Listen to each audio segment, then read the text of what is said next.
от годишнина от основаването на окръжната библиотека Април Палузов в град Габрово и сега ще ви го представя.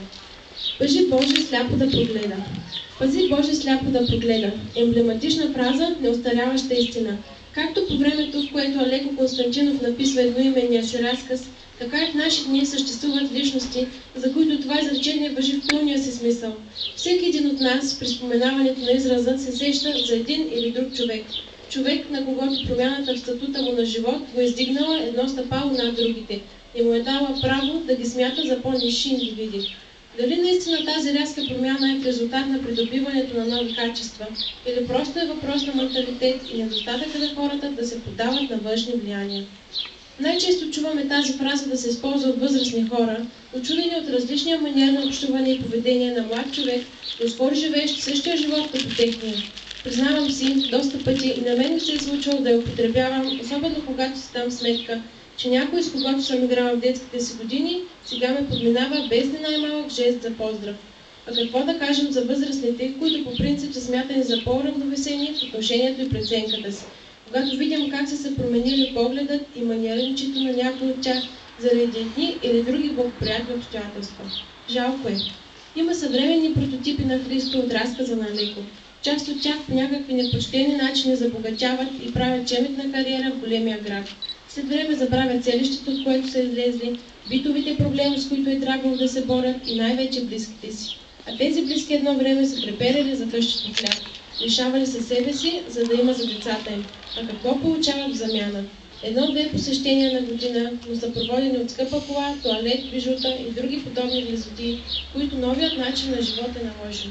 А уважение и признателност дали получават? Някой може би толкова, колкото дядо Петко от сина си Христо. Всички тези хора, измислени или не, подобно на светци, отварят очите си за нов свят, нови кръгозори и мирогледи. Появява се чувство на свобода на действията, желание да надскочат възможностите си. Огрелени от тези непознати досега вълнения, искат още да постигнат, да се докажат в стремежа си да бъдат нещо повече от останалите, да са на върха. Нека погледнем проблема и от една още по-съвременна гледна точка. Така разпространената шуробаджанащина е резултат именно от неумението на хората, но желанието им да имат и могат. Използват се роднински връзки с цел материално облагодетелстване и власт, но никой не се запитва, има ли този човек някакъв личен потенциал и заложби. По този начин невежи хора се настаняват на отговорни и добре възнаградени позиции, без дори да са подозирали, че късметът ще им се усмихне и то в лицето на Чичо, Вуйчо или друг роднина. И за тях спират да важат правила, понеже сметнат факта, че Чичо е наблизо за решение на всичко и премахване на бариерите.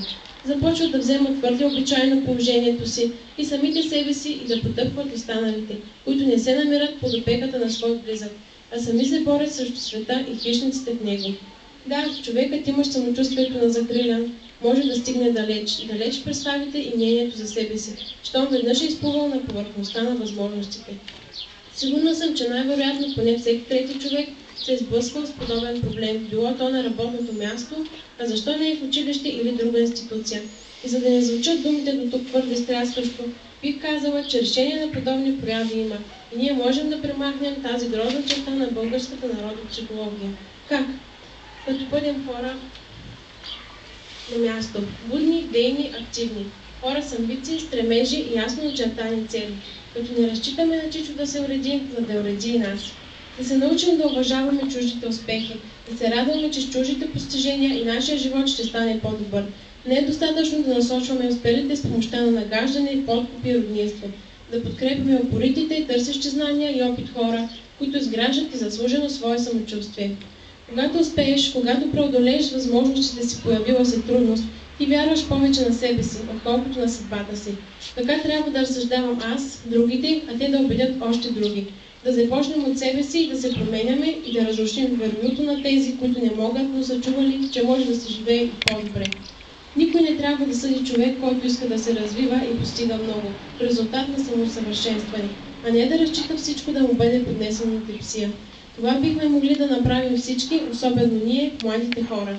Затова се обръщам към всички тях с думите. Гледайте света с широко отворени очи, но не така, че да казват за вас. Пази Боже сляпо да погледа.